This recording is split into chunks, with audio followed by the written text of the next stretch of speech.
Anyone who sees Matera cannot fail to be struck by it. Its painful beauty is so expressive and touching. So wrote Carlo Levi, the Turin writer and artist confined to Basilicata during the years of fascism, in one of the articles contained in the collection, De Mille Patrie.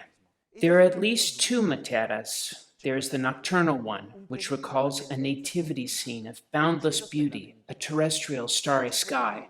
And then there is the daytime one, the city of stones, dazzling and luminous, carved into the limestone, a place that seems to come out of a painting from the past, wonderful in our contemporary eyes, harsh and difficult if you can imagine it through the eyes of the peasants of these lands, who still lived in these caves in the 1950s, often together with the animals they raised.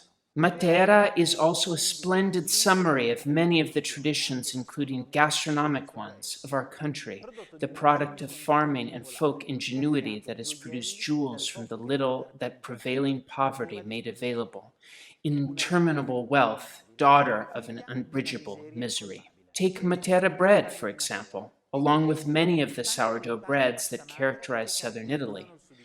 Those that today are among the most celebrated products of our gastronomic culture have long been rejected because they are the image of a past aching with scarcity and hunger that often could only find nourishment in a morsel of bread that was perhaps a few days old.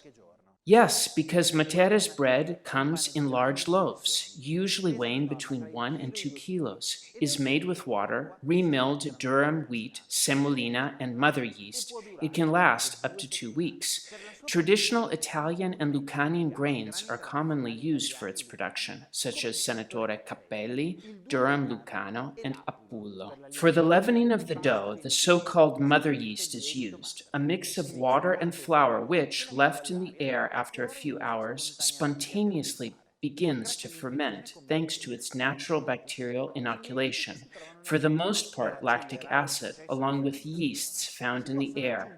To speed up the fermentation process, very ripe fruit can also be added. In the past, the same result, some local bakers say, was obtained by adding a small amount of dried cow dung, a practice which clearly disappeared over time.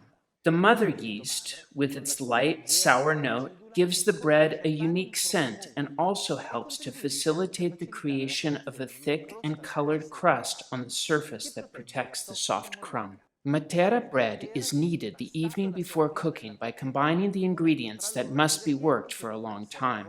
Some texts report that Matera women dedicated themselves to this activity for upwards of 3 hours. Before it could be left to rest and rise in a warm and protected environment for at least an additional 3 hours, having first engraved a cross on the surface.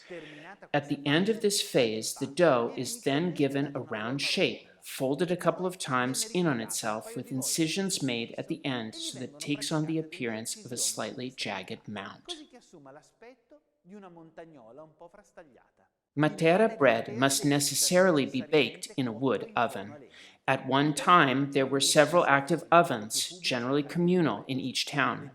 The women of the village, after having prepared the dough and formed the bread, then entrusted it to the baker's boy, who took it for cooking.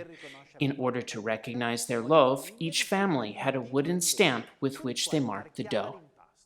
Today, the bread of Matera represents, together with tourism, one of the main activities in the city and employs over 130 bakers, the symbol of a rebirth that up to 30 years ago seemed impossible.